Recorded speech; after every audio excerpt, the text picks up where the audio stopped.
Henry, Hortense, and the Halloween party. Hi, Henry, I'm home. No answer. The apartment was quiet. Too quiet. Ominously quiet.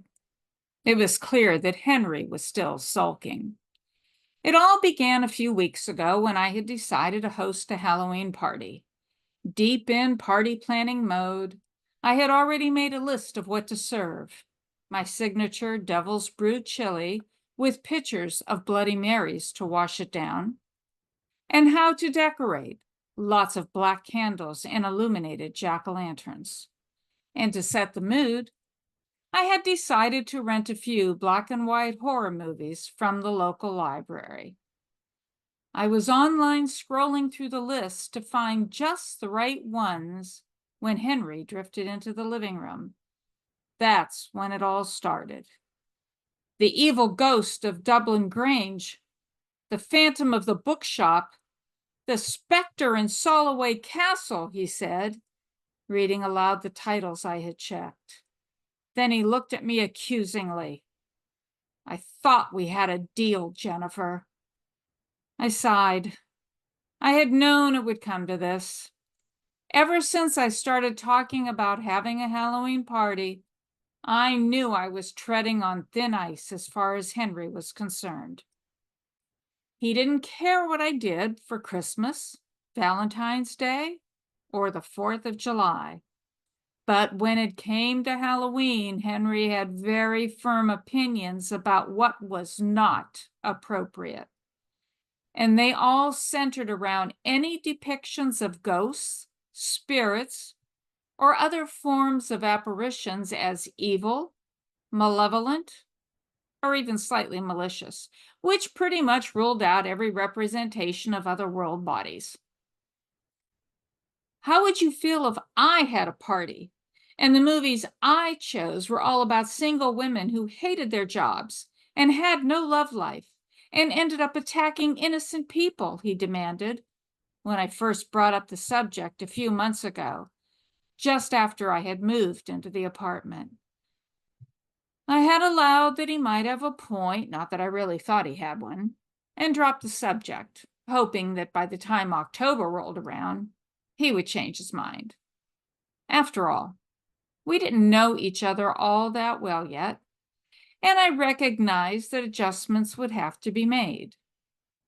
That's what everyone went through when they had roommates. And when it came to people like Henry, my experience was pretty limited, which is to say, non-existent. In principle, I liked his type, or at least the concept of his type. And on the whole, Henry was a lot easier to deal with than some of the other roommates I had lived with. He didn't hog the bathroom, eat my food, or take over the television remote. He stayed to his area, wherever that was, since I didn't know where he spent his time when he wasn't around me. In short, Henry was fairly accommodating. So, as I said, I let it go and bided my time, but I wasn't willing to give up the idea because I really wanted a Halloween party. I love the whole concept of Halloween, the scary costumes, the spooky sound effects, the spine-tingling possibility that somewhere out there might just be an actual evil spirit waiting to catch you unawares. I had never outgrown the Ouija board and seance stage of my youth, as evidenced by my preference for goth decor and my ever-growing collection of books dealing with spiritualism, ghosts, and the afterlife, all courtesy of the local metaphysical bookstore, Books and Bones. It was my choice of reading material that initially drew us together.